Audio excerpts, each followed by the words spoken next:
We've got another remake of one of our oldest videos, Gengar. This one is one of the most iconic Pokemon in history. It famously faces off against Nidorino in the introduction of both the original games, as well as the Indigo League anime, its appearances in which were among the show's best. It is also notably Ken Sugimori's favorite Pokemon, and it was well known for eluding players who were not able to trade their Haunters with anyone. Remember Gen 4 Snow Point City, where you found someone who traded you a Haunter holding an Everstone? Oh yeah, that one still smarts. We've got a lot to go through today, so let's get to it. And so we ask, how great was Gengar actually?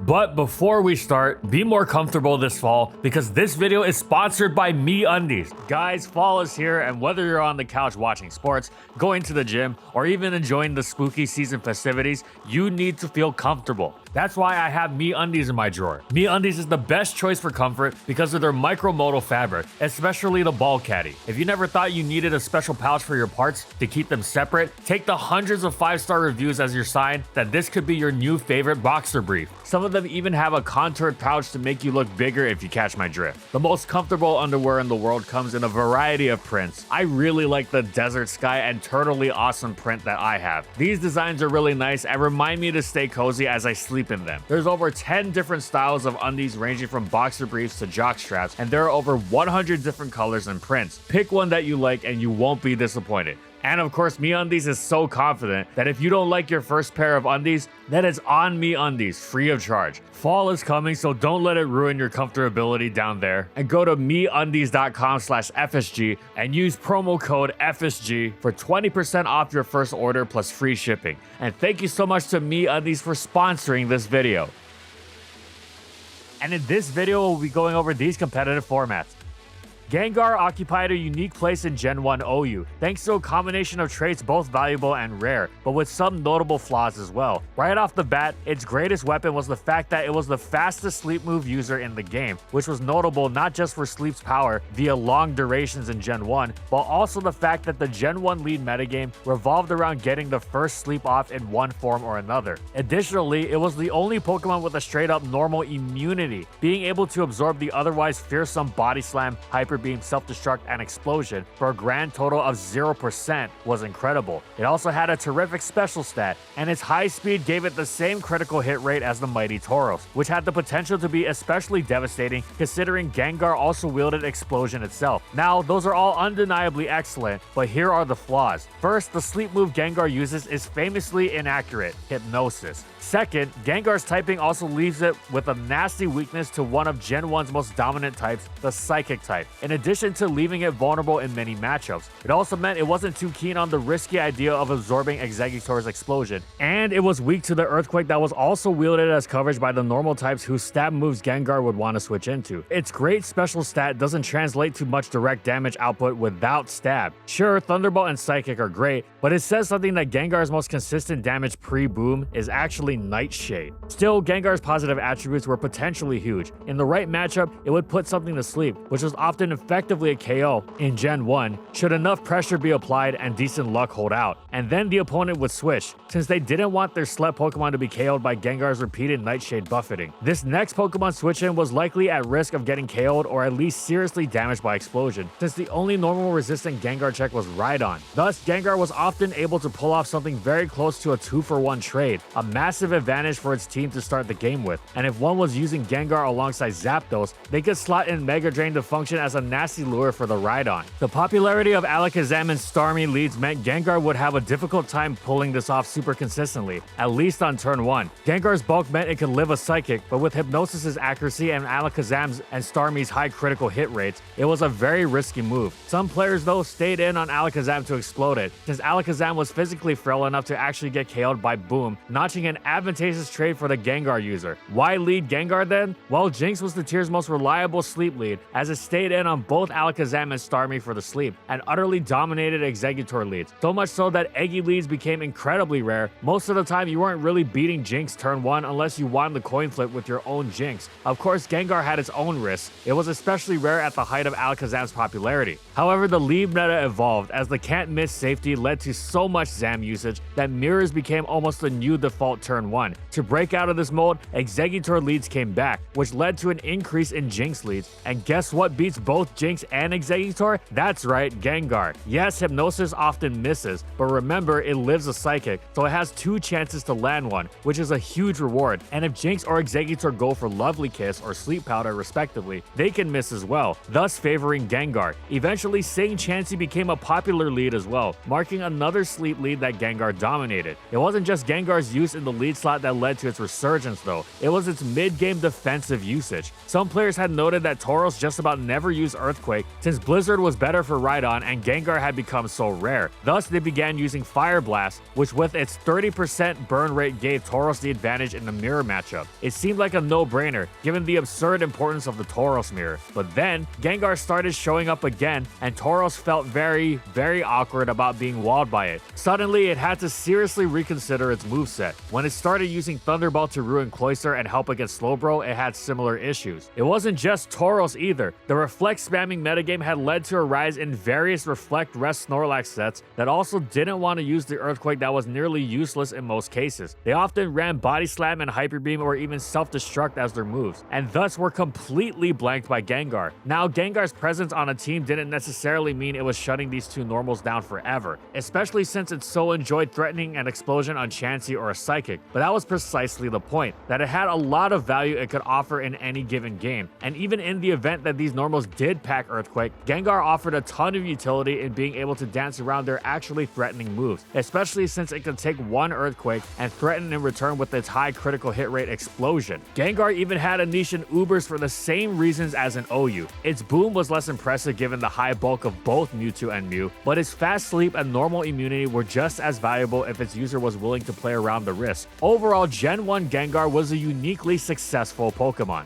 Goodbye Gen 1 Gengar, whose use was more in its utility than its offensive prowess. Hello Gen 2 Gengar, who becomes the massive attacking threat which has been its trademark ever since. It received one outstanding tool after another. Absolutely enormous was Ice Punch, which paired perfectly well with Thunderbolt. It wasn't just threatening because of the super effective coverage off of Gengar's superb special attack stat though. Yes, that as well. It was also the fact that since Gengar got so many opportunities to switch in against both many variants of Tier King Snorlax and Pokemon like Skarmory and Miltank that were used to check Snorlax, it also got a ton of opportunities to fish for freezes, which had a paltry 10% defrost rate in Gen 2. This would be incredibly problematic later. Anyway, Ice Punch alone was huge, but that's only the beginning. Explosion had its power buff, making it far easier for even Gengar's unimpressive attack stat to fully destroy bulk-heavy Pokemon with just slight chip damage. Gengar could also now abuse the addition of held items with Thief, stealing an opposing Pokemon's leftovers for itself. Though risky, it could also cleave through checks like Snorlax, Tyranitar, and Umbreon with Dynamic Punch, especially when supported by GSC's ubiquitous Paralysis that both added on to the confusion and whose full Paralysis gave Gengar more turns to try and connect a D-Punch, which was worth the effort for how game-breaking it could be. It could potentially even spread itself with Thunder over Thunderbolt, as Thunder had been buffed in Gen 2 to have a 30% Paralysis rate. The really big change though was Spikes. With its main attacking moves being Thunderbolt and Ice Punch, the Spikes immune flying types wouldn't want to switch into Gengar,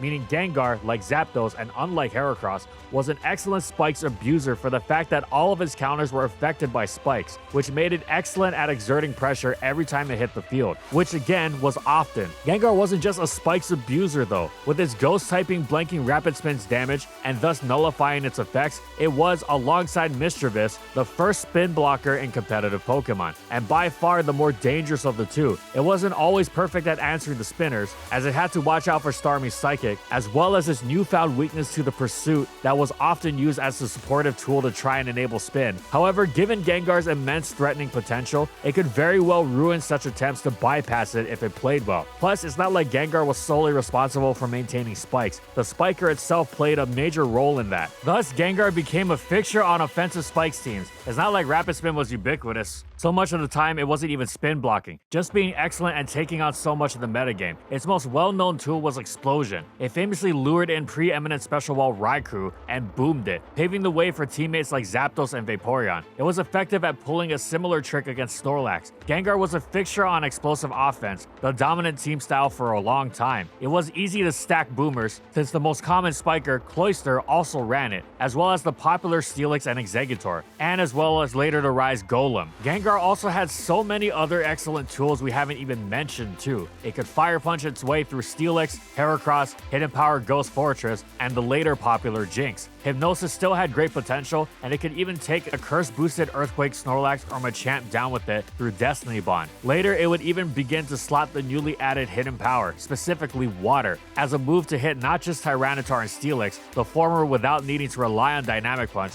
and to allow it to actually pivot into Golem's Rapid Spin and one-hit KO, as opposed to coming up spectacularly short with Ice Punch. Bulky teams began enjoying Gengar as well, recognizing that despite its traits leading it more towards offensive stylings, it was quite adept at fitting on defensive structures as well, thanks to its spin blocking and walling of non-Earthquake Snorlax. Wait, wouldn't a Flamethrower Snorlax just wear Gengar down over time? Nope, that's where Rest Gengar came in, a move that also let it stall out pursuing Umbreon. It was at this point that players realized just how spammable Gengar was on pretty much every team. Yes, it had always been used on more offensive teams, and it was a fixture on the newly popular Thief Spam offense as well, which was another major boost. It was especially important here because such teams sometimes elected to drop the normal resistant phaser that had been such a sacred cow of GSC for so long, so as to not get dropped by Sleep Talk Curselax. But now, these teams would run Whirlwind Zapdos to handle non-Sleep Talk Curselax, and if the Lax was Sleep Talk, then Gengar would blank it, especially since it was so threatening to the Pursuit users. It went beyond Thief Spam though. Popular as it was, Gengar was being used so much on every team that its usage was regularly breaking the top 5, which was far beyond its status in older GSC. It was peerless in its playmaking ability, the way it could set up situations for its teammates, and new appreciation was being gleaned for its talent in being able to switch into Cloyster safely. One doesn't think of Cloyster as particularly dangerous, but it's got Explosion off of a good attack stat, and most normal resists don't want to switch into its Stab Surf. Mischievous can take both, but Mischievous is far less threatening to the opposition and far more difficult to fit onto a team as a result. Plus, Mischievous is also hindered by Cloyster's other beloved move, Toxic. That's why Gengar was so great. Yes, it didn't love switching into Surfs, but the fact was that it didn't fear Boom or Toxic or even really Surf, and once it was in, you had one of the biggest threats in the tier ready to go. Speaking of Secret Cows, Gengar was so spammable, so consistently excellent, that its renewed presence made Miltank almost a liability, and its usage wound up eclipsing even Raikou. Gengar offense wound up becoming one of the safest, most defining styles in the tier, and that was a style with a lot of permutations, which only helped reinforce its dominance. And so Gengar was utterly incredible in Gen 2 OU. Once again, Gengar had a niche in Ubers for pretty much the same reasons as OU: spin blocking, lax checking, abusing spikes, and exploding. It wasn't nearly as dominant in the tier thanks to the greater bulk brought about by Mewtwo, Mew, Lugia, Ho-Oh, and Celebi, but it could still pull its usual tricks like Thief and Destiny Bond to great effect.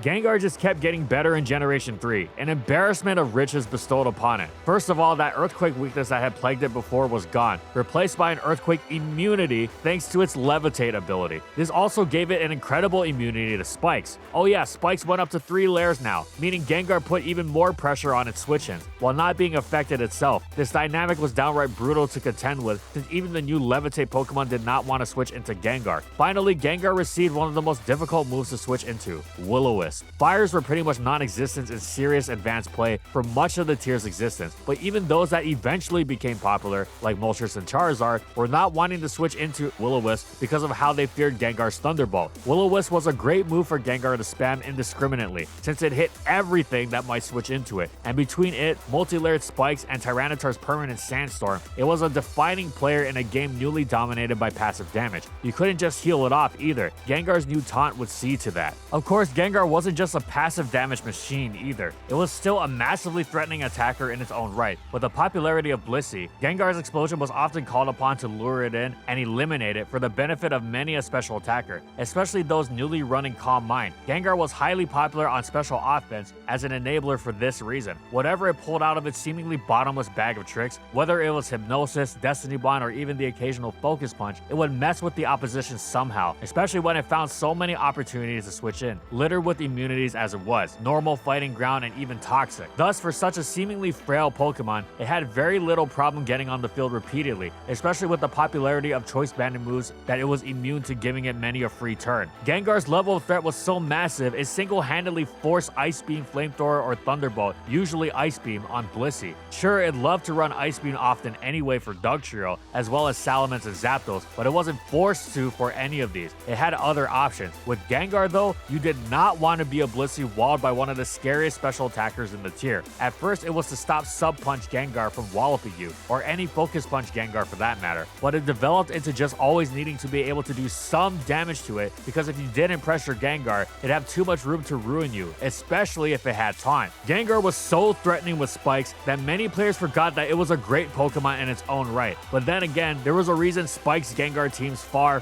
outnumbered Spikeless Gengar teams. These Spike teams were the most defining and consistent in advance, and Gengar was a major reason. The spin blocking, the offensive pressure, and even the defensive utility was just incredible. It became the norm to invest in enough bulk on Gengar to always survive a boosted hidden power flying from Salamence, letting it act as an emergency check should one Swampert go down. Funnily enough, Gengar's spin blocking was secondary for a long time thanks to the simulator of choice for much of Advance's existence, packing a bug that allowed Substitute to block the effects of Rapid Spin. Thus, many players there were using Gengar on Spike's teams because it was a great Spikes abuser, not just because it blocked spin. With how easy it was to block spin through Substitute users like Tyranitar and Flygon, there wasn't that much spin for Gengar to block in the first place. However, when a new simulator came out and this bug was fixed, Gengar's spin blocking became more important, and the timing coincided with the release of Generation 5, and many Gen 4 and 5 players getting into Advance. They, influenced by the more rapid spin heavy gens they came from, applied the same idea to Advance, and suddenly Fortress exploded in usage. But Fortress didn't spin well into Gengar without Hidden Power Ghost, which is difficult to fit. Well, that's why Pursuit Tyranitar was introduced. Previously it had been non-existent, but with this new emphasis on rapid spin, necessity birthed invention. Suddenly the entire metagame was dominated by Pursuit Tyranitar, Fortress, and Gengar. Mirror matchups were incredibly common. Games were all about avoiding one's own Gengar getting trapped and trying to get the upper hand with their own Gengar. These teams tended to be incredibly passive and relied on Gengar alongside Spikes and Sand to do much of the heavy lifting. It was excellent alongside them, of course, but the over-reliance on them was what made each turn in these matchups so precarious, when a Fortress Mirror wasn't playing it safe and spiking and spinning for 10 straight turns anyway. Eventually, the newer player base realized what had been the standard during the days of Advance as the current gen. Spinning is an uphill struggle. Why bother trying to spin when you can be Spikes immune and more proactively threatening with Skarmory and its phasing? The onus was on Fortress to keep Spikes off constantly, whereas Spikes generally didn't give a care, and this flexibility in game led Scarb Guard teams to overtake Fortress Gengar. Rapid spinning also evolved in the form of bulky Psychic Starmie becoming popular, but this wasn't a Pokemon that could be thrown on any team, and it also struggled with the newly popular specially defensive Toxic Protect Skarmory. Once again, the spinner collapsing in the face of the spiker it was supposed to take on, and as a result, Skarmory wound up being Gengar's new favorite partner. Skarmory's flexibility also gave Gengar a lot more freedom in being able to play around a potential Pursuit Tyranitar. More offensive variants of Gengar Spikes became popular as well, wielding fast new threats like Jolteon, itself valuable as a solid offensive Gengar check, as well as sometimes even Spikes lead Smeargle. The metagame evolved many times over the years, with so many of its biggest developments revolving around an attempted curtailing of Spike's Gar's dominance, most notably the rise of Claydol, sometimes even making the highly risky and restrictive choice of being paired with Magneton to try and completely lock the matchup down. Such was the power of the playstyle and the fear it inspired in the player base. However, no matter what development came about, it was simply a fundamental truth of Advanced OU that Spike's Gengar was the best, most defining style. If your team couldn't handle it, it was a bad team, plain and simple. Gengar once again retained a decent niche in Ubers. Though risky, its immunity to Deoxys Attack's Choice Band superpower was valuable, and it was similarly effective as a Spikes-abusing exploding playmaker for its dangerous special attacking teammates like the Laddie twins in its ability to bait in and destroy the likes of Regice and Blissey. Being able to block Fortress Rapid Spin was fantastic too. Gen 4's physical special split meant Gengar lost the ability to use Ice Punch off of its special attack stat, but on the bright side, it could finally use actual stab. Shadow Ball was now a special attack, and the metagame felt Gengar's wrath. Oh, and what about the Steels and Tyranitar that resisted? Meet Gengar's new friend, Focus Blast. Well, more like frenemy, given the move's famously awful accuracy, but still, if it landed, very little was safe. The addition of Life Orb was also a major boon in giving Gengar a much-needed power boost for this faster metagame, and despite despite its frailty, it was still excellent at getting on the field thanks to its many immunities, including to that of the newly spammed close combat, being able to so freely pivot into it and turn the tables on such an otherwise safe move from beasts like Infernape and Lucario, the former whose great speed stat Gengar outran. Gengar quickly established itself as one of Diamond and Pearl's biggest threats, especially since it had another new weapon under its belt, Hypnosis, that had been buffed to 70% accuracy, a massive step up from the previously famously faulty 50%. This, in conjunction with Gengar's newfound abilities and immediately threatening just about everything, warped a great deal of the metagame, forcing Lumberries around every corner. Gengar was nigh unstoppable, a near perfect offensive threat, Focus Blast willing anyway. Some players even used HP Ice Scarf Gar to deal with the monster that was Garchomp. Hypno Gar dominance didn't last though, as come Platinum, Hypnosis had its accuracy reduced again, and there was a new threat called Choice Band Bullet Punch Pursuit Scizor running around. Yet, though it casts Hypnosis from its moveset, Gengar remained a monstrous threat.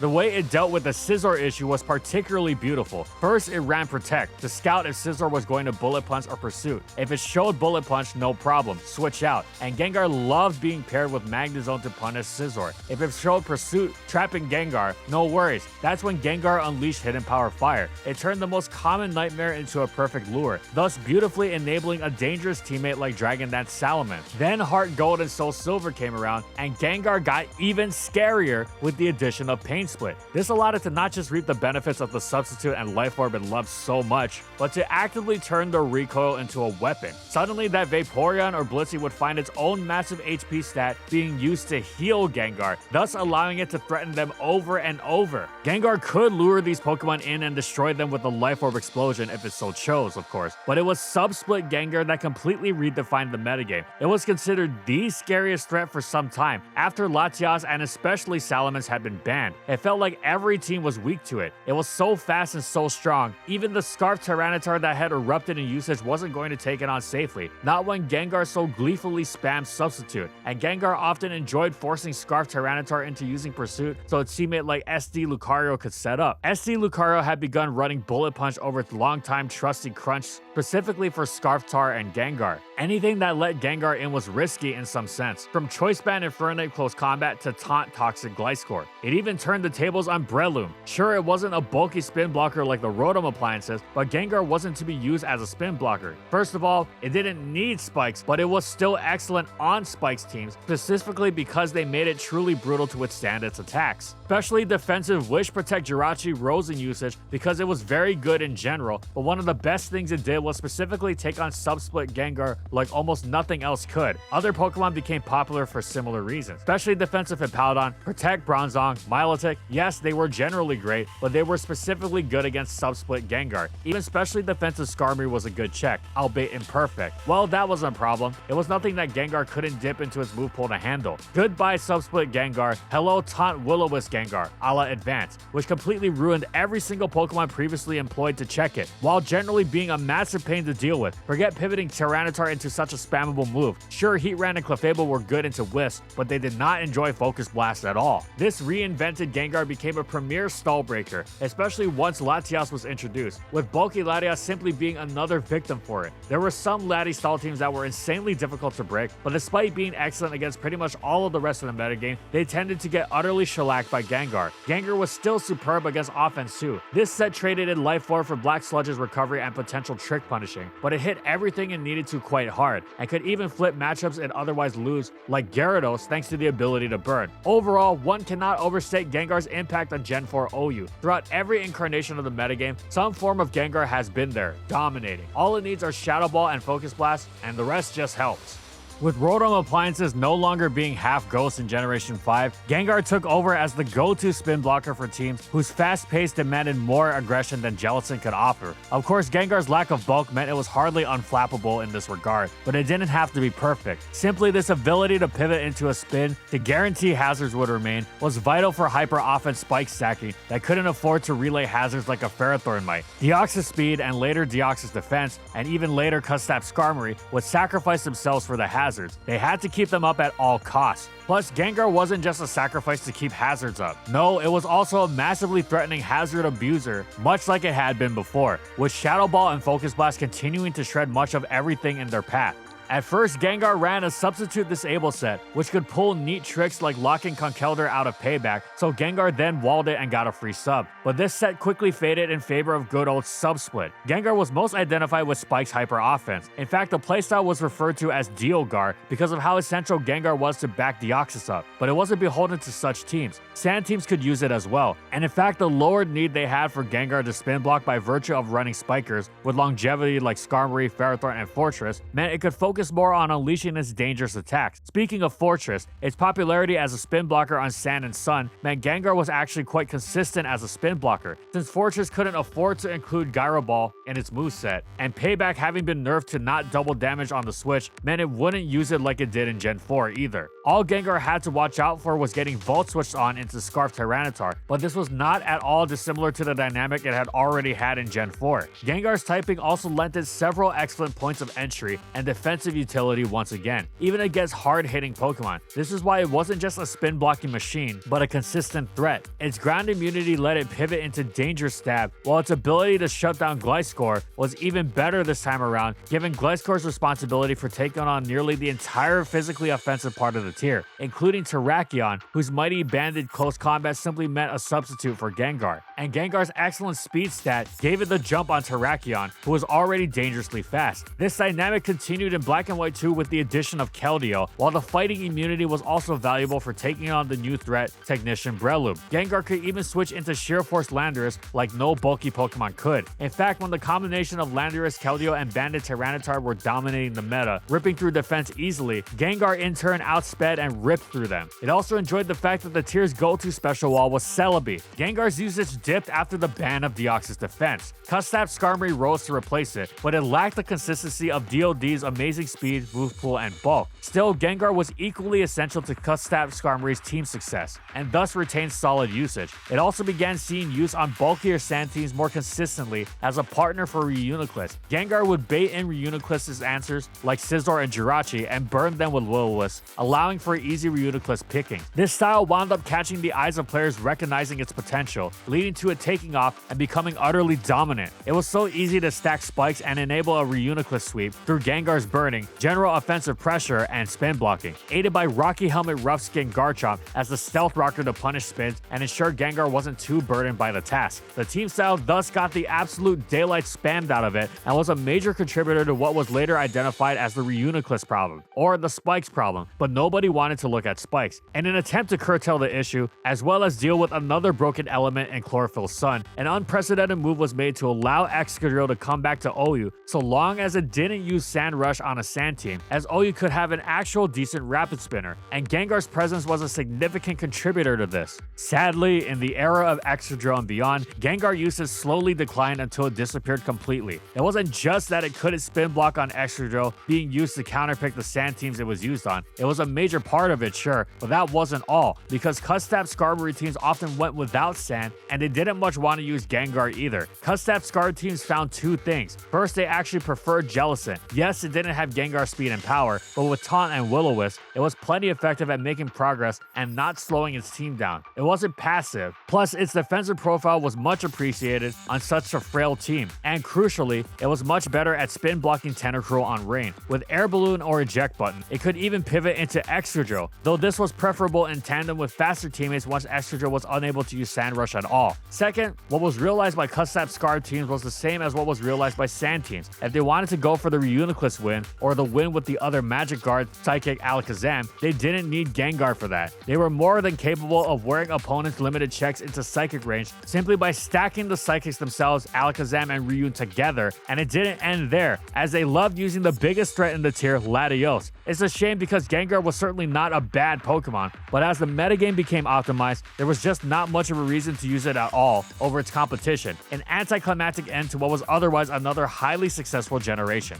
The Mega Evolution Gengar received in XY was utterly monstrous even by the Mega Sky High standards. The speed boost to a stunning base 130, the Sky High base 170 special attack, yeah, that's all well and good, and the significant plus 20 buff to both base defenses didn't hurt, but the real kicker was Shadow Tag, one of the most insanely broken abilities in the game, normally balanced by the fact that it was given to subpar Pokemon. But on a Pokemon like Mega Gengar, it was utterly absurd. It was given one of the generation's its first quick bans, surprising no one, but what did take many by surprise was the fact that its presence was controversial even in Ubers, with its excellent speed and powerful stabs, including a Shadow Ball that was no longer resisted by Steel types, a newly buffed Hex that was even stronger than Shadow Ball against status Pokemon, and a Sludge Wave that smacked the newly added Fairy types. Mega Gengar was a superb Ubers Pokemon, capable of picking off a huge variety of Pokemon, especially when supported by U-Turn Yveltal. It was devastating in its ability to easily pick off so many crucial Pokemon: Grass, Fairy, and Extreme Killer Arceus, Defensive Xerneas, and well, just about anything weakened into range for it. It wasn't just relying on powerful stabs either, it could also ruin bulky Pokemon through its inescapable Perish Song, paired with Protect and Substitute to run out the clock before switching and collecting the free KO, as well as other tricks like Taunt and Destiny Bond. Destiny Bond was generally excellent for allowing Mega Gengar to go for a 2-for-1, taking out something like Ho-Oh that switched in after Gengar had picked up its trapping KO. Will-O-Wisps and Hex also tended to ruin bulky Arceus forms like Water that it wouldn't hit super effectively, while generally being massively difficult to take on for, well, everything, because remember, Mega Gengar wasn't just a trap-focused support Pokemon, it was incredibly dangerous in its own right, which was what allowed it to pick off so much. It wasn't just about dealing with Mega Gengar either. The problem was that Mega Gengar's forced KOs made its teammates utterly absurd to deal with, and therein arose the controversy. Now, Mega Gengar wasn't the only controversial Shadow Tag user. Gothitelle, of all things, also drew the ire of the player base for the tactics it enabled in making defensive staples like bulky Arceus forms, for instance, a liability. They were so disliked that they even drew a suspect test. And remember, this is XY. Mega Rayquaza didn't even exist to be banned from Ubers yet. Ultimately, the suspect test did not yield a Shadow Tag ban, though it did yield some controversy over this, and Mega Gengar continued to excel in Ubers throughout ORAS, an incredible enabler of its teammates with its ruthless, wide reach of trapping targets, capable of customizing itself to take on basically everything. Base Gengar returned to OU, ready to wield its newly terrifying stabs to wreak havoc on the metagame, and indeed that's exactly what it did. Shadow Ball was incredibly spammable, Sludge Wave ensured Clefable didn't want to come anywhere near it, and Focus Blast, infuriating though its accuracy was as adept as ever at trashing the trio of Tyranitar, Heatran, and Ferrothorn, with Gengar's superb speed on full display as it blitzed past the Keldeo that was absolutely everywhere. Throughout XY, Gengar did what it had always done, and with the defog buff leading to spikes dropping off, there was no onus on it to block Rapid Spin. Instead, it could simply attack, which it pulled off with aplomb delighted glee in its grin, with each Mew, Slowbro, and Mega Gardevoir it threatened out. It wasn't just brute force either. With Taunt, it completely shut down Chansey and became one of the best stall breakers in the tier. Life Orb wasn't the only thing Gengar did either. Some players enjoyed a sub-whiffs taunt set with the newly buffed Hex, which was incredibly obnoxious for many teams, especially bulkier ones without Heatran, and if you could paralyze Heatran with Clefable, you were just fine. However, Life Orb was Gengar's bread and butter, and it continued to excel into ORAS, where it was now supported by the spikes everyone had realized were actually still great. However, the ORAS metagame started throwing some annoying Pokemon Gengar's way. Scarf Tyranitar was back and better than ever. Especially defensive Gliscor was a pain, especially since it was Spikes immune, and speaking of, at least this one was Stealth Rock weak, but Assault Vest Tornadus Therian was incredibly annoying for Gengar. Both forms of Alakazam popping up didn't help either. Finally, the explosion of Weavile usage was bad news as well. The issue wasn't necessarily that Gengar couldn't handle these Pokemon, it's that they were commonly paired together, and Gengar lacked a common move to hit all of them, and it took just one turn for it to be ruined, which was a shame given that Gengar's frailty hindered it from getting on the field all that easily. But that's where Icy Wind came in. It trashed Gliscor, and against the Scarf Tar Tornadus Weavile trio, it slowed them down, letting Gengar follow up against them. Tyranitar and Weavile didn't take much damage at all, but they had to run in terror from the threat of the follow-up Focus Blast, while Tornadus Therian took a decent chunk from Icy Wind with Rock Sub, and then had to worry about the much stronger follow-up Sludge Wave. Thus, Gengar kept on trucking for some time, but it didn't last. When Gengar could threaten all these Pokemon, and thus get a decent shot at their teammate, it was fighting an uphill battle. It didn't perform with their consistency. It didn't add nearly as much defensive or offensive value to its team. It was sad because it was quite potent in its own right, but the fact was that you were just better off using Alakazam, especially Mega, most of the time. Gengar's advantages weren't really enough to outweigh its flaws most of the time, and as such, Gengar slowly but surely phased out of usage. Just like in Gen 5, it remained OU, but really only in name. Gather round, folks, and let me tell you a spooky story. It may be familiar, but it's chilling nonetheless. Gengar, the fast, frail special attacker that ran the singles metagame, was bad in doubles. Terrifying, I know. Look, Gengar might be the stuff of nightmares in singles, but when it comes to doubles, it was more like a kid dressed up in a sheet, liable to get knocked out fast. Gengar saw virtually no doubles play until 2014. You know what that means? Mega Evolution time. Time for Gengar to go to base 170 special attack, trap all its opponents, and nope, it's all regular Gengar. What gives? Well, while Mega Gengar saw some play, it still suffered from the same problems as regular Gengar. Sure, it may be able to annihilate anything that doesn't resist stab moves, but the Glass Cannon archetype is just a tall task to pull off in VGC, especially when it mandates giving up a Mega slot that could be used for something like Kangaskhan or Mawile. Attacking variants of Mega Gengar especially struggle with the prevalence of Sucker Punch in the metagame, which could potentially send the ghost back to the afterlife before it even had a chance to do any haunting. That's not to say there was no Mega Gengar play, it just might be a little different than what you expect. The most successful Mega Gengars didn't look like how they did in singles, but they were perhaps even more liable to make you wake up in a cold sweat, remembering the pain it had inflicted upon you. See, Mega Gengar is the only Pokemon ever created to have access to the combination of both Perish Song and Shadow Tag, an all ingredients included recipe for disaster. Mega Gengar's incredible special attack and speed stats meant it could almost fully spec into bulk while still threatening good damage, leaving it enough bulk to hand any unfortunate visitors a handful of tricks with no treats. Perish Trap was the most obvious option, but Mega Gengars had another combo that was arguably more nasty. The first part was Disable, a move that, when combined with Gengar's 2 immunities and blistering speed, could completely neuter an opposing Pokemon. Then you introduce the teammate's Encore, and now Gengar can neutralize any Pokemon, forcing them into a slow, agonizing death, forced to struggle till their end as Gengar watched, eternally smiling. Choice attackers, fake out users, protect, all of them could become literal dead weight with Gengar on the field, denied even the chance to switch out. This was part of the strategy Tony Chiang used for his Seattle Regionals winning team, where his Raichu would Encore opponents. You could even combine Perish Song with Encore, and in fact that was the primary Mega Gengar strategy most people used in 2014, making Mega Gengar a pretty unwelcome sight in Team Preview. However, it was still a rare sight. This strategy, while infuriating, took a long time to set up and relied on Gengar surviving. A big ask, even with bulk investment. Some good placements in the unofficial Asia Cup Wi-Fi tournament and a pair of top 8 finishes in Auckland Regionals, New Zealand's first ever regional, and a relatively small event were the only other big points on its resume, leaving it looking quite unqualified when compared to the other Megas. So why not pair it with one of those Megas?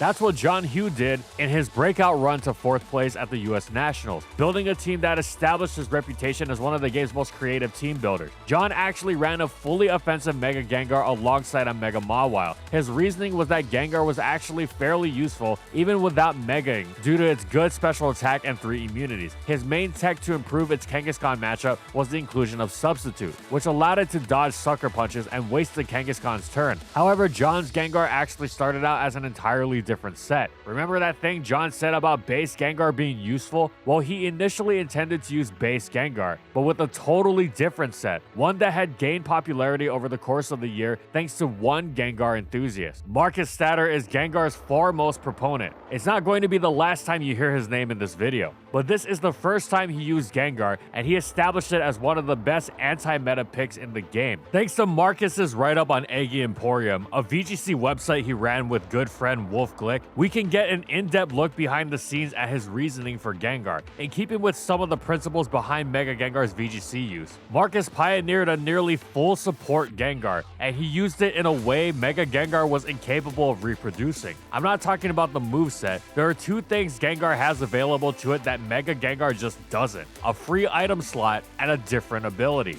We can't forget that Gengar shackles itself to the ground in order to shackle its opponent, losing its ability to levitate. That additional immunity, combined with the item choice of Focus Sash, made Gengar deceptively hard to remove even with its low bulk, giving it the chance to disrupt enemy teams. See, Mega Gengar might not have been a huge threat, but Mega Evolution was exactly the reason Gengar started seeing use. Specifically, it was used for its incredible matchup into Mega Kangaskhan and the rest of the physically based metagame. Will-O-Wisp totally hampered Mega Kangaskhan while also dodging Sucker Punch, Gengar's typing kept it immune to any Kangaskhan after they Mega Evolved. Taunt, meanwhile, shut down strategies like Dark Void Smeargle and Spore Amoonguss. Marcus also opted for a fully offensive Eevee spread, allowing Shadow Ball to deal heavy damage to opposing Aegislash, Gothitelle, and Gardevoir, even as Gengar focused on support. The rest of his team centered around his own Mega Kangaskhan and Mega Mawile. Marcus's strategy, in short, was to abuse the strongest Mega while also bringing his own specially prepared counter, allowing him to dominate Mega Kangaskhan mirror matches and cruise to an undefeated first place finish at the German Nationals, redefining Gengar's place in the meta in the process. Marcus called Gengar the MVP of his team, and other players took notice. It popped up in multiple top cuts around the world, from Oceania to the UK. It's not like it totally revolutionized the meta. Many players relied on other anti-Kangaskhan mons, with the world's meta eventually turning to Mega Mawile, Intimidators, Fighting types, and Garchomp. But there's Marcus at a 14th place finish with his trusty Gengar. Funnily enough, Marcus actually wasn't the highest placing Gengar user in the world's Master Division.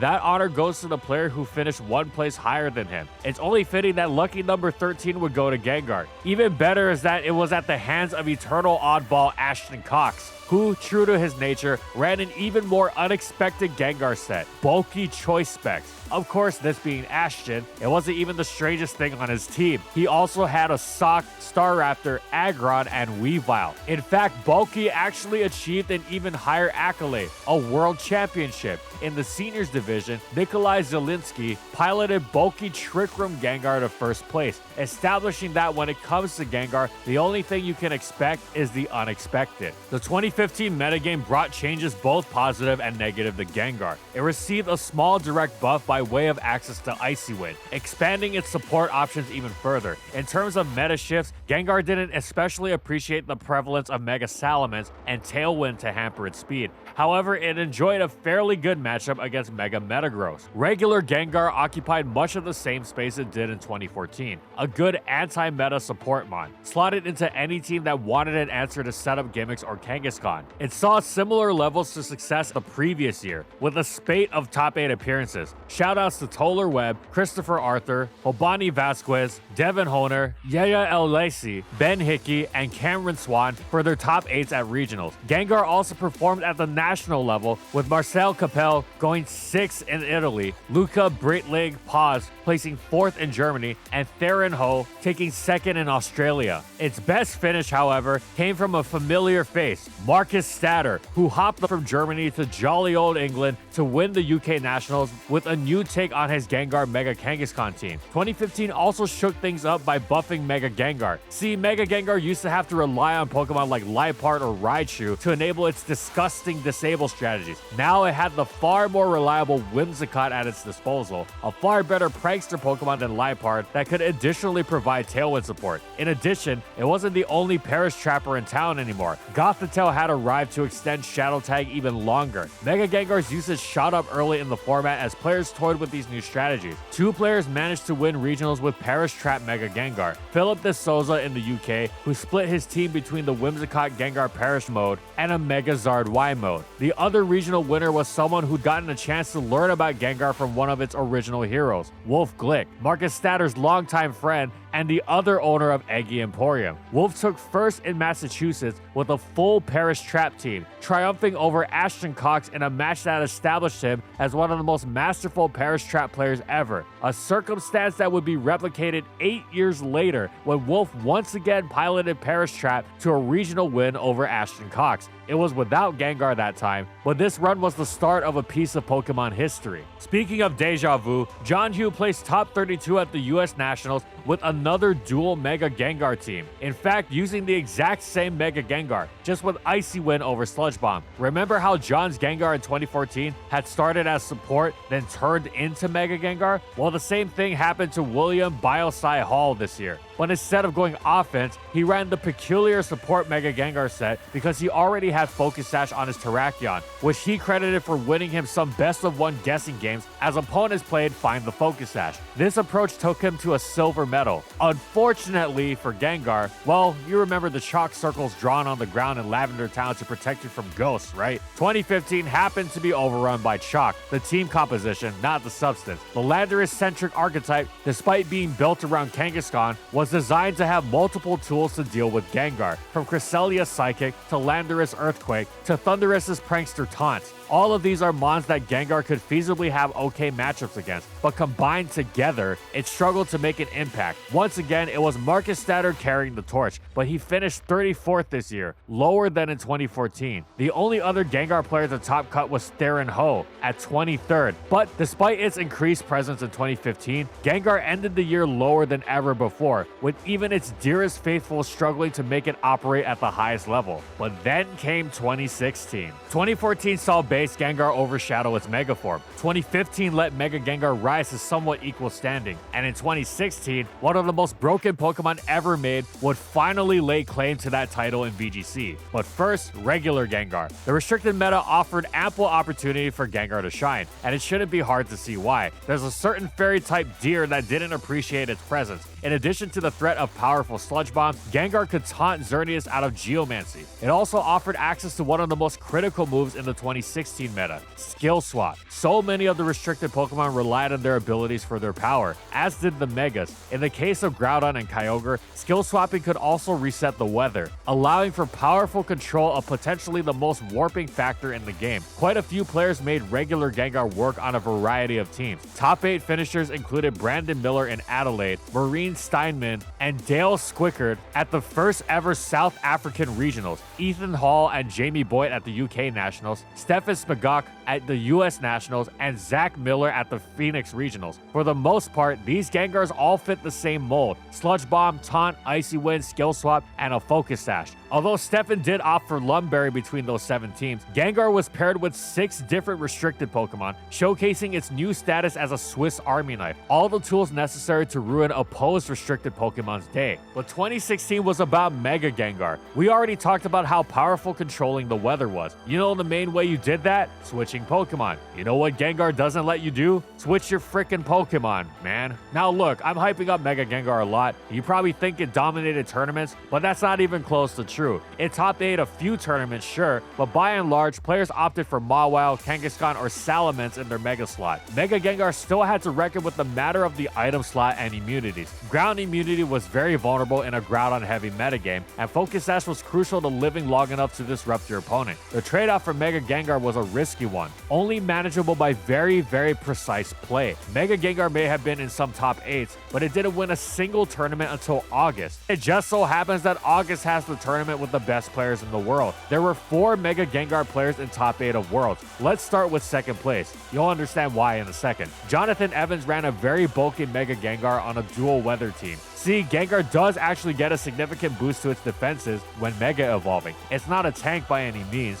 but with some investment, it could achieve surprising longevity that almost mirrored the Focus Sash variants. It was designed to live Sucker Punches, Dragon Ascent, Salamence Double Edges, and Moonblast, all the while locking the board into the state Jonathan wanted for his weather. Mega Gengar was designed as a counter to the extremely popular Big 6 archetype, which featured Mega Groudon, Xerneas, Mega Salamence, Bronzong, Smeargle, and Talonflame. In Jonathan's case, Will-O-Wisp neutered Groudon and Mence, Sludge Bomb handled Xerneas, and Hidden Power Water could one-hit KO Groudon if the rain was up. The bulk kept it safe from Talonflame, Brave Bird, and Kangaskhan's Sucker Punch. Instead of Skill Swap or Taunt, Jonathan ran Protect. Skill Swap was on his own Bronzong, and Protect kept Gengar safe, which was the main point. Gengar could win games if put in the right spot. Many mons struggled to hit it, such as Kangaskhan and Smeargle. The other ones it could totally shut down. The polarized nature of the Groudon-Kyogre matchup, with their counterparts' weather totally neutralizing them, meant that Jonathan's dual weather squad could straight up win games based off of positioning correctly. Very few players were prepared to play around Gengar's trap. It just so happened that other players who were prepared were in that world's top 8. Barris Bia Akos finished 8th at that world.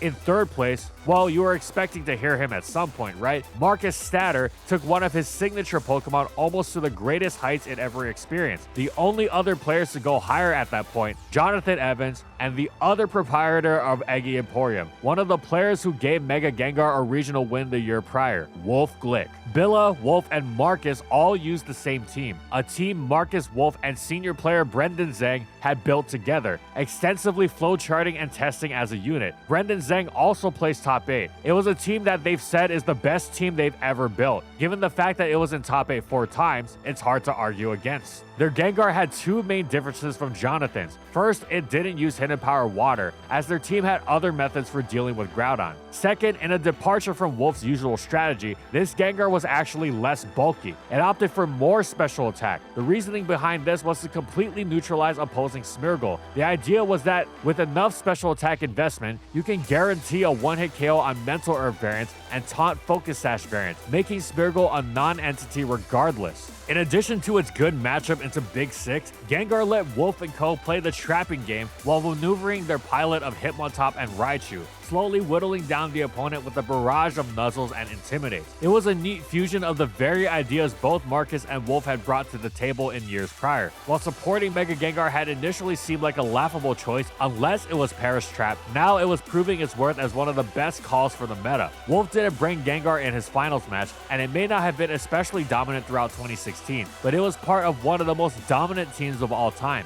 Pulse Worlds, Mega Gengar saw a decent amount of play, top-cutting several late-season regionals, as well as nabbing 2 first places. Credit of Ian McLaughlin in Orlando and Dane Zeman in Fort Wayne. The Pulse Worlds Gengars were a demonstration in the surprising variety you could fit into this mon. Some opted for Dual Stab, while others valued the speed control of Icy Wind. Will-O-Wisp was the disabling choice for some players, but then there were those who wanted, well, disable. With such a naturally powerful special attack stat, it was very hard to judge whether the Gengar you played was going to rip through your team or be deceptively tanky. Gengar still was not the dominant Mega or even one of the top 10 most used Pokemon, but it left an indelible mark on the metagame.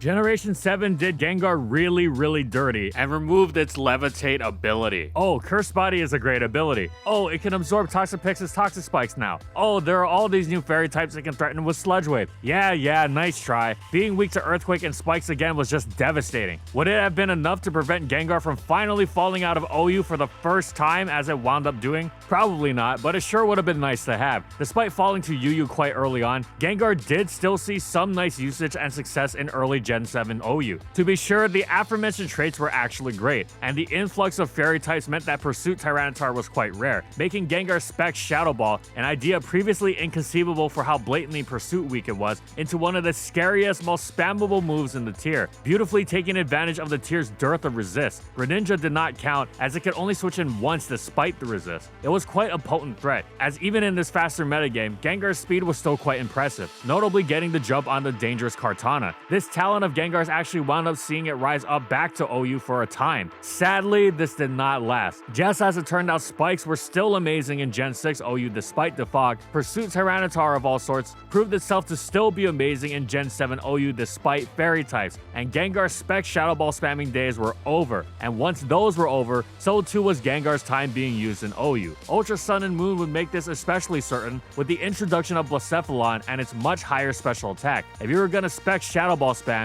it was the Pokemon to do it with, and thus Gengar dropped back to UU. Fortunately, Gengar had established itself as one of the scariest threats around during its first dip into UU. Its famed stab combination alongside Focus Blast, now bolstered by Z Crystals, were as utterly monstrous in the UU environment. Yes, it always had to watch its back against the pursuit-heavy nature of the metagame. Mega Aerodactyl and Scarf Crocodile were now joined by Choice Band Scizor, but that's what Substitute was for, as none of these Pokemon were exactly comfortable switching into Gengar, and if it weren't for Pursuit, pretty much nothing was going to stop Gengar from unleashing torrents of destruction on everything else in UU. It threatened the daylights out of one top-tier staple after another. Mega Altaria, Terrakion, Primarina, Togekiss, Celebi, Infernape, Slowbro, and its Mega Form, and most of the rest of the tier didn't really enjoy taking its hits either. Shadow Ball, Sludge Wave, and Focus Blast were going to hit nearly everything for significant damage, if not a 2-hit KO, then uncomfortably close to it. Amplified by Gengar's propensity for free turns with its still useful typing and plethora of staples that threatened with a one-hit KO. The aforementioned Z Crystals pumped its power to stunning levels, giving Gengar the burst power whose threat alone made opponents have to dance around it with caution, as on any given turn, it could take this already great strength and suddenly drop something with it unexpectedly. The psychological terror before it was even unleashed already caused plenty of awkward situations, but then the threat was made material with Ghostium Z's never-ending nightmare being so strong, it decked several would-be tanks in Scizor and Mega Aggron, while Fightium DMZ's all-out pummeling had its accuracy woes removed in crucial instances against dark types and ensured it absolutely obliterated the likes of Empoleon. Gengar's frailty, pursuit vulnerability, and reliance on Focus Blast kept it from being quite as consistent as the metagame's most top-tier staples, but it was a terror in the right hands, precisely because it so delightedly smashed so many of said staples. Meanwhile, Mega Gengar was utterly superb in Ubers once again. It especially benefited from the change to Mega mechanics, which meant it now immediately received its Mega speed on the turn it Mega evolved. This brought a major shift to its matchups with Arceus, which it was slower than pre-Mega and faster than post-Mega. No longer did it need to run Protect as it had in Gen 6 to circumvent this issue, and the newfound freedom in its move pool allowed Mega Gengar to unleash its most threatening self, which in turn allowed it to enable its teammates with more ruthless efficiency than ever. It just got better with time too, because Ultra Sun and Moon introduced Ultra Necrozma, a Pokemon that was so dangerous there was some eventual lobbying for it to get the Mega Rayquaza treatment. You know what Ultra Necrozma was to Mega Gengar? Yup, just another Pokemon to be trapped and eliminated. It wasn't just Ultra Necrozma either. Mega Gengar was quite adept at ruining Necrozma Duskmane, an important tier staple, as well as enabling the already dangerous likes of Xerneas in particular to run wild. Essentially, Gen 7 saw Mega Gengar improve upon its already amazing Gen 6, considered a top 5 Pokemon in the tier. It was just stunningly effective at eliminating something with Shadow Tag and then ruining something else, be it through status or Destiny Bond, or even something like Icy Winding a Zygarde looking to Dragon Dance. Mega Gengar could almost do no wrong.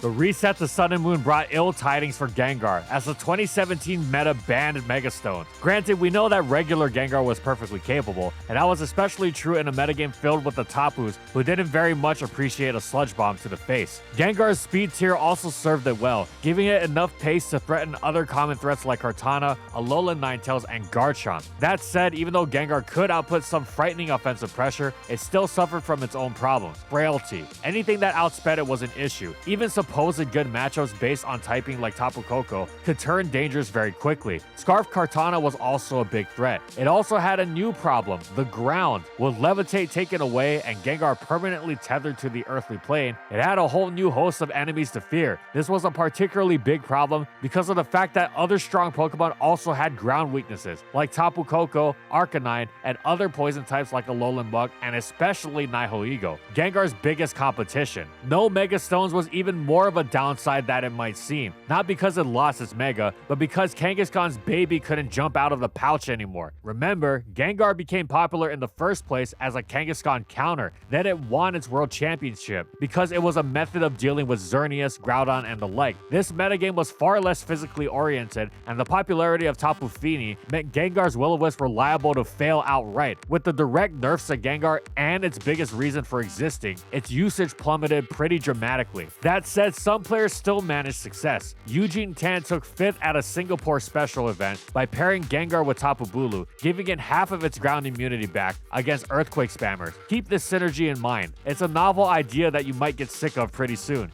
Kimo Nishimura placed 7th in Dallas, using a team of speedsters including Koko and Pheromosa, where his Gengar's taunt made it the only Pokemon with a non-attacking move that wasn't Protect. Anahi Vicente placed 2nd at the Paraguay special event with another Bulu combo, and Ethan Simpson went 5th in Memphis, using his own taunt Gengar alongside Celesteela. Gengar's top player in 2017 though was Alberto Lara, who put together a pair of impressive performances at 2 different regionals with almost completely different teams. The only consistent thing was his Gengar. Even the Tapu Koko had different sets. Alberto ran a full attacking Gengar, packing Sludge Bomb, Shadow Ball, and Hidden Power Ice for Garchomp coverage. He took home 2nd place at Daytona Beach and 1st place at the Hartford Regional, showcasing Gengar's strength on 2 very different teams, and proving that good old attacking Gengar could still prove its worth in the right matchups. That, however, was the extent of Gengar's 2017 career. It would have to wait till next year to really get back to business. Ah, that's more like it. With Megas back in the fray, Gengar could get back to its old job of ruining Kangaskhan and Metagross's day. Regular Gengar faded out of use pretty much entirely in 2018, with only a few minor results to its name. But Mega Gengar had a good thing going for it. That extra special attack stat was starting to matter quite a bit too, giving a good reason to use it over Nihilego, as with the extra 40 points, it could pick up KOs on the Tapus it might have missed before. Things weren't all good for Gengar though. Good old Landry Asterion was back in town, eager to give Gengar a taste of the earthquake it had been missing missing out on, and to be honest, Mega Gengar itself was much weaker than before due to parental bond nerfs. And this was the generation where everyone's favorite Wrestle Cat rose to prominence, making for a dark type that Gengar hated to see coming. But Gengar continued to find a niche as one of the best fairy type answers in the tier, and with nearly every team running at least one Tapu, that was certainly not a bad role to fill. Gengar popped up in top 8s from the very beginning alongside two old friends, Whimsicott and Marcus Statter. Marcus placed second at DreamHack Valencia, one of the very first tournaments of the format, with the Mega Gengar team featuring Whimsicott, Tapu Bulu, Kartana, Komodo, and Heatran. This was the first example of a strikingly strong core that would go on to become a top threat in the meta. Gengar, Komodo, Tapu Bulu, and Whimsicott. The team in practice revolved around Komodo, who have received the devastatingly strong signature Z move, Clangorous Soul Blaze in Ultra Sun and Ultra Moon, a massively power spread attack that also provided it an Omni Boost. This move single-handedly turned Komodo from a mediocre pseudo-legendary into one of the former's biggest threats. That is, if you get rid of fairy types. Remind you of anyone? Ding ding ding! Gengar's Shadow Tag let Komodo players find suitable positions to set up in and handle its counter. It also provided one other crucial boon. Where 2016 had been about weather, 2018 was terrain, and just as Mega Gengar in 2016 was one of the strongest tools to establish weather control, so too was the case with terrain in 2018. Komodo detested dealing with Tapu Fini because of the anti-dragon properties of Misty Surge. Gengar could keep Fini off the field and rock his team's own terrain, most often grassy, for the aforementioned synergy against ground types. Whimsicott was often the last piece of the puzzle to let Komodo get its Soul Blaze off near guaranteed with Tailwind. It was an overwhelmingly strong combo, one reflected in the results. Bulu, Komodo, Gengar teams racked up results, a string of top 8s at South American special events and regionals around the world. There were quite a few players using this archetype, so we'll just provide special mention to those players who managed to win regional level events with the combo. Giuseppe Musico in Sindelfingen, Matthew Greaves in Salt Lake City, Julio Morales at the Guatemala special event, James Bake in Toronto, and Mitch Kendrick at the Melbourne Open. Nico Davide Cognetta managed to take the Komodo Gengar combo to top 8 at two separate international tournaments, finishing 6th at the Oceania Internationals and 8th at the LAIC. At LAIC, known Gengar enjoyer Alberto Lara also piloted a Mega Gengar team all the way to top 2, but this one didn't feature Komodo. Instead, it was a Trick Room team featuring Araquanid, Swords Dance Landorus, Calm Mind Tapu Fini, and Gengar's old pal Fake Out Encore Raichu. The idea was simple. Gengar's trapping could allow for repeated intimidates, encores, and the like, letting specially defensive Pokemon like Tapu Fini and Araquanid set up in peace until they were in a winning position. This was an evolution of an earlier team Alberto had used to top cut Portland regionals. At this point, he was making a habit of taking Gengar into top 8s. While a few other players did use Gengar without Komodo, including Dylan Salvanera's first place at the Roanoke Regionals on a Trick Room Snorlax team, Gengar saw most of its play alongside the Scaly Dragon, but Komodo teams were dwindling as players prepped more counterplay and became ready for the predictability of the strategy. Come Worlds, only one Gengar Komodo player top cut, Simone Zanvito, in 10th. But that's not to say Gengar didn't succeed. In fact, it found its way onto two teams in the World's top 8. Roberto Peretti finished 7th with a Gengar team that centered around the unusual Dragon Dance weakness policy Tyranitar. Once again, a setup Pokemon that wanted help with fairy types. Gengar's greatest success, though, came from an old strategy, Perish Trap. Emilio Forbes ran a Gengar using Perish Song, Substitute, Protect, and Shadow Ball all the way to World's Finals, masterfully showcasing command over Gengar's positioning to lock opponents into no-win situations, as the skewed notes of its song assured their demise. In the end, Emilio's Gengar would fall to a different sound move, Snarl, which bypassed its substitute to notch Paul Ruiz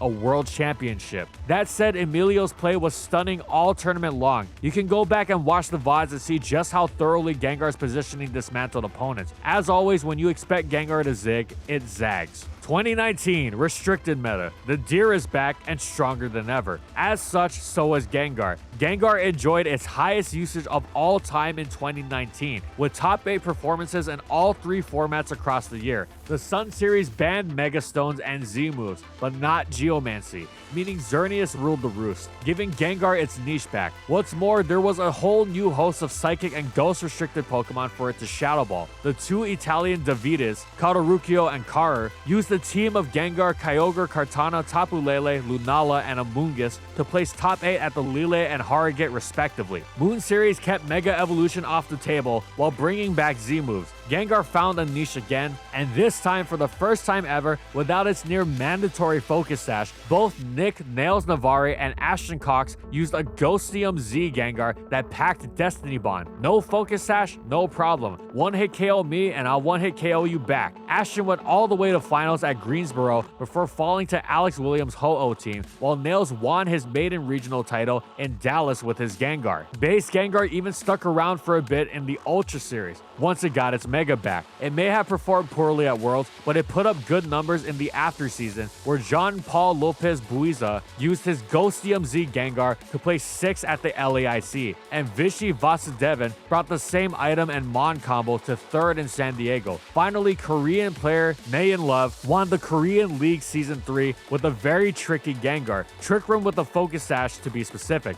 A surprise that exploited opponents' expectation of Mega Gengar to get off Trick Room and let its Kyogre and Stakataka start running wild. That trick only worked because Mega Gengar was a pretty common threat. At this point, people knew what to expect. Gone were the days of Disable or Will-O-Wisp. Gengars these days existed on a scale from all-out attacker to Perish Trapping Menace. Gengar really had only 8 moves to choose from: Shadow Ball, Sludge Bomb, Hidden Power, Icy Wind, Protect, Substitute Taunt, and Perish Song. But you'd see players mix and match the pieces as they wished, with virtually every combo performing over the course of the format. Gengar made its presence known as soon as the moon went down and the Ultra format came up. James Bate kicked things off by notching his 2nd regional victory with Mega Gengar at Daytona, and fellow Gengar heads Wolf Glick and Kimo Nishimura proceeded to finish top 4 and top 8 respectively at the EUIC. Take a look at their sets to see the sort of mixing and matching we referred to. While all of them had Sludge Bomb and Protect, they differed in key ways past that. Kimo and James opted for Hidden Power, but Wolf dropped the move for Perish Song. Meanwhile, James and Wolf both used Taunt. Kimo, on the other hand, rounded out his offensive Gengar set with Substitute, a useful tactic to call the Protects forced out by Gengar's pressure. Once again, there are too many top 8s to list here, so instead the winners. Ashton Cox, showing he could pilot the very strategy used against him, ran Perish Trap Gengar to 1st place at Santa Clara, one of 2 players in that top 3 to do so. In fact, this was a bit of a flip-flop, because Wolf, who had sung Ashton the Song of Defeat years before, won NAIC with a Gengar that featured Perish Song. Instead, he used Icy Wind and Substitute, turning Gengar into a wildly annoying speed control machine and notching his 3rd top 4 of the year with a Gengar on his team. Gengar was an interesting mon to see in Team Preview. You know you'd have to navigate the sticky situations of Shadow Tag, but in what manner wasn't immediately clear. Gengar's 8 options all changed the way you dealt with it, and that's not even thinking about the ways its EV spread could differ. But when all was said and done, Gengar crashed and burned at Worlds. Most players just didn't want to justify spending a Mega slot on such a frail Pokemon, especially because it could no longer dodge Groudon's ground moves if it didn't Mega Evolve, making positioning Shadow Tag much more difficult than before. After 2 years of surprise high performances at Worlds, Gengar, ever the trickster, saw fit to flip the script. For my final trick, I will instead perform during the regular season, then vanish without a trace at Worlds. The highest placing Gengar player at Worlds was Jean-Paul Lopez Buiza, who managed a 28th place finish.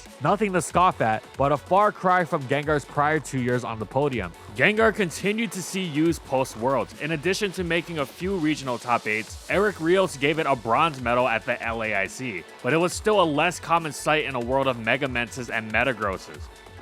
Though receiving Nasty Plot and Pursuit being removed from the game were obviously spectacular changes for Gengar, loss of its Mega aside, it was not going to be coming back to OU, even though for the first time ever, it could actually use Spec Shadow Ball to high-powered effect. Why? Simple. Dragapult. No, Pult didn't come close to Gengar's power, but it didn't matter when it was so much faster, meaning it got an overwhelming amount of opportunities to spam that devastating Spec Shadow Ball, which Gar missed out on. Dragapult's markedly improved defensive profile was also significant, especially as that profile was further bolstered by its spectacular speed. Nasty Plot was nice, but it required more turns, and Gengar was already behind Dragapult in this department because of the lower speed. Plus, even if it did get a Nasty Plot, it was probably getting revenge killed by Pokemon like Tornadus Therian that Dragapult outpaced even with a modest nature, or well, Dragapult itself. As a result, Gengar dropped into UU on the tier's first day of existence and was quick banned shortly because this was not the UU of the previous previous generation. This was a limited Pokedex UU in a world without Pursuit. If you had taken Pursuit out of Gen 7 UU, Gengar would have been similarly terrifying. With this much weaker, slower, frailer metagame, which also happened to be frighteningly bereft of Ghost Resist, it absolutely slaughtered the competition. Then in the Isle of Armor, it was freed, and quick banned again because once again, it absolutely slaughtered the competition. Then in the Crown Tundra, Gengar was freed once more, and actually dropped to RU because UU was too busy fawning over Blacephalon because oh, it has such a strong Shadow Ball. Wow, it's so cool. Never mind the fact that Gengar was way faster and didn't pack that stupid Stealth Rock weakness. Indeed, Blacephalon was quick banned, but Gengar wasn't going to take this clowning around lying down. Rather than be overshadowed, it pulled off its nastiest plot yet. Even being RU wouldn't stop it from finishing off the trilogy of the Gengar underused metagame massacre. Yes, not only did it achieve its third UU quick ban, even with the massive expansion of the Pokedex, it did so while it was still in RU. Gengar's Gen 8 was sparse, but it was for how spectacularly it destroyed the UU metagame.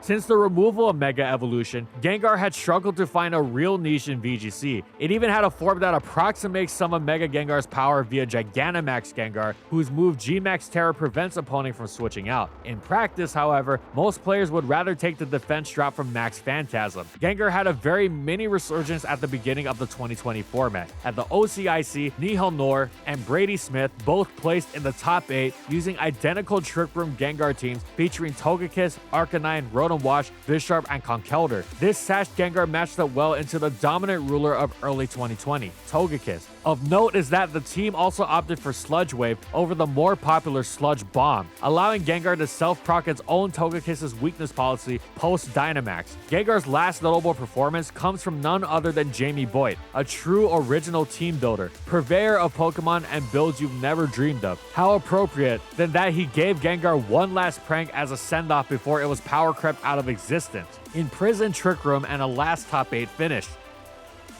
Here comes a familiar refrain. Gengar's might was no longer quite as impressive in the wake of Gen 9's absurd power creep, even in UU. Its speed was no longer as great, and it had better, widely useful soft checks like Tinkaton. Make no mistake though, Gengar was still excellent, and it could take its threat level to new heights with the possibilities offered by Terastallization. Whether it was bolstering its Ghost Stab further, going Terra Dark to resist Shadow Ball from other Gengars while removing its Dark weakness, or going Terra Fighting to really turn the table on Dark types with a beautifully strengthened Focus Blast. And any of the 3 Terras removed its Earthquake weakness. Gengar also received several amazing new toys in Gen 9 that gave its game versatility and depth in fitting onto teams and performing in battle. It can now act as a hazard setter with potentially devastating Toxic Spikes, or it could spread more status with the ever-irritating Thunder Wave. Still, Terastallization also meant anything could become a Ghost-type resist in a pinch, so all things considered, Gengar was manageable throughout both early metagame and the Teal Mask as well, depending on who you asked. Some players actually argued that, in spite of its new limitations, Gengar's presence was still unhealthy for UU and it merited a ban. Its speed was still getting the jump on most of the tier, and Nasty Plot and Terastallization were undeniably brutally effective at ruining much of what might wind up in Gengar's path, whether through force alone or through the ever-tricky nature of type-shifting Terras. Having said that, the anti-Gengar movement wasn't quite strong enough, not to the point where action would be taken anyway. Thus, instead it settled for quote-unquote merely being an excellent Pokemon. In addition to its wall-breaking talents, it was also a superb choice scarfer. Its Shadow Balls ruthlessly cleaning house late game against offense when one could no longer throw faster Pokemon at it, while retaining great use against bulkier teams thanks to Trick. Then the Indigo Disc came along, and the time had finally come. Gengar was to drop to RU and stay there, where it remains at the time of this video. It is remarkably good, continuing in the same vein of its UU playstyle, primarily enjoying Choice Scarf while also breaking through anything it pleases through either Nasty Plot or even a Vicious Hex set that goes hand in hand with its access to both Will-O-Wisp and Toxic Spikes. The Scarf set is really its bread and butter though, getting a jump on even faster Scarfers like Mean Shao, as well as non-Scarf speedsters like Barraskewda and Cyclizar, making it excellent at letting its ever-spammable Shadow Ball bring it home against frail offense, especially when Terra Ghost. Additionally, Gengar's stab being as great as they are, in addition to no longer needing Focus Blast since it doesn't fear the non-existent pursuit, that its fourth move, after Trick, is up for grabs, and it can increase its utility even more as a result. It particularly loves Toxic Spikes. A hazard-setting Scarfer, talk about utility even against defense, as if Trick wasn't pulling in enough work. Scarfgar already fits beautifully on hazard stacking teams, whose spikes help put opponents into Shadow Ball range, and with T-Spikes in its arsenal, it lets those teams stack even more hazards. Thunderwave is also great, even as a Scarfer, or perhaps especially as a Scarfer, since Gengar can use its great speed to get that crucial Thunderwave off on something like Shell Smash boosted Blastoise or Dragon Dance boosted Salamence. Focus Blast is still a fine option, of course, as Gengar can use it alongside Terra Dark to check even Swords Dance boosted Bisharp, and in a pinch, Destiny Bond lets Gengar take down anything with it. So overall, with its somewhat controversial UU turn, followed by excellence in RU, Gengar's had another superb generation in the 9th.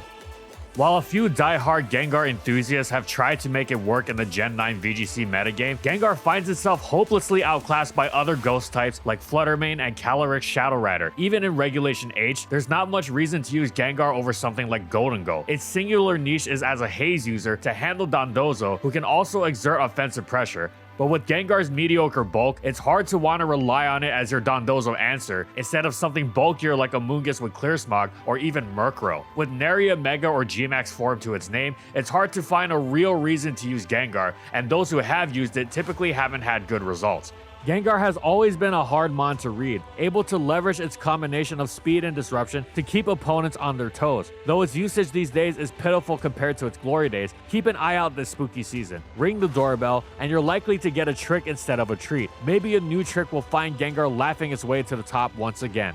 And that's it. So how great was Gengar actually? Well, it's one of the best competitive Pokemon in history. It was there in the beginning, marking niches in both OU and Ubers in Gen 1. It had its risks, but it was important. Then in Gen 2, it really exploded in greatness, and not just with the strength and power of Explosion. Its ever-increasing move pool continued to carry it through both OU and Ubers, and not just Gen 2, but Gen 3 as well, where it also gained the Levitate ability that marked its third immunity, allowing it to hit the field easily despite its frailty. Then in Gen 4, it lost the Ubers niche, but finally gained Special Stab, as well as amazing coverage and Focus Blast, despite the accuracy of it all, and wreaked its most powerful havoc on OU yet. It continued its OU excellence throughout Gen 5 and 6, though it eventually tapered off in both. However, in Gen 6, it received an incredible Mega Evolution that got it banned from OU, and that was among the best in Ubers, before becoming even better in Gen 7 Ubers. Gen 7 also saw regular Gengar drop to UU for the first time, just as Game Freak saw it fit to drop Levitate and give it Curse Body instead for some reason. In UU, though haunted by Focus Blast accuracy, a rediscovered Earthquake weakness, and ubiquitous pursuit, Gengar's power meant it was similarly destructive to its OU glory days. Having gained Nasty Plot and lost Pursuit in Gen 8, it returned to UU and got banned immediately 3 times, including a third instance where it was actually RU at the time of being banned.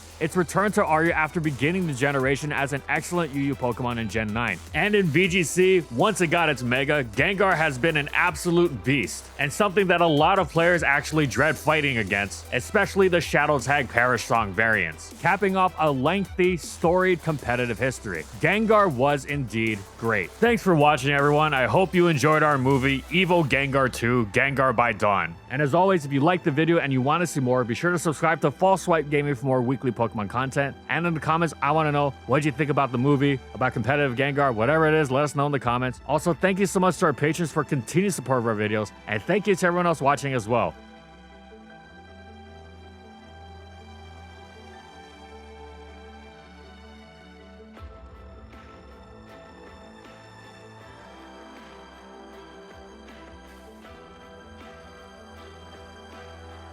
And thank you so much to our Platinum patrons. Thank you to Amphozenus, Alex Sable, Anthony Belval Renault, Bingleton, Daniel Isbeast, Dr. Mint, Funky, Glitcherton, Howl, Nurse Jake, Jack G, Lord of the Rabbit, Pretzel SP, Raven Daytona Ring, Ray Ray, Skylaria, Soares and Croxon, Shiwei Miji, Stoneface Colin, and Quetzalcoatl Northropi for their major support of our videos. And follow my crew on these social media platforms. And that's all I got. See you next time, everyone.